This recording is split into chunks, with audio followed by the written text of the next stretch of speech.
Journal, a new law was just passed. It's called the Tariff of Abominations. For us Southerners, it is a terrible law. It is raising the cost on all of our imported goods. Can you believe that? Thank goodness we have Vice President John C. Calhoun to fight against this useless tariff. We believe that this is unconstitutional. The idea of a state declaring a federal law illegal is known as nullification. Of course, this caused chaos. Did states have the right to limit power of our national government? I think so. Then comes Daniel Webster always having to disagree with our ideas. I swear. He believed that if the states had the right to nullify federal laws, that our nation would fall apart. Don't you think Jackson should have been on our side since he was born in the South? Calhoun disagreed with Jackson and his ideas on state rights. Therefore, he resigned. We were all very disappointed.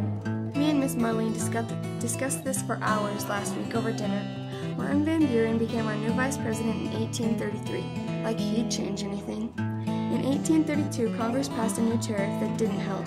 States were still angered. Then the Nullification Act was passed that declared the new tariff illegal. Us people in South Carolina threatened to secede from the Union if we were challenged. This made Jackson furious. If a state tried to secede from the Union, who knows what he'll do. He didn't scare me.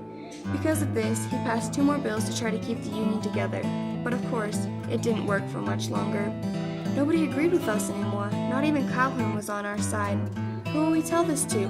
Tensions between the North and the South rose as after we passed the Nullification Act. Then here comes the Native Americans again. I have a friend from Mississippi, and she won't stop telling me about how they won't get off their land. Again, Jackson has to side with everyone but us.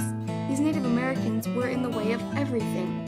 In 1830, Congress finally passed the Indian Removal Act that forced Native Americans to the west of Mississippi. The Cherokees held out the longest until they were finally held at gunpoint. In Florida, the Seminole Indians also refused removal. They fought the Seminole War from 1835 to 1842, when they were finally defeated. Van Buren was sworn into office in March 1837, soon after the nation fell into an economic crisis. It was called the Panic of 1837. They printed more and more paper money, although Van Buren was blamed for this crisis, even though it wasn't his fault.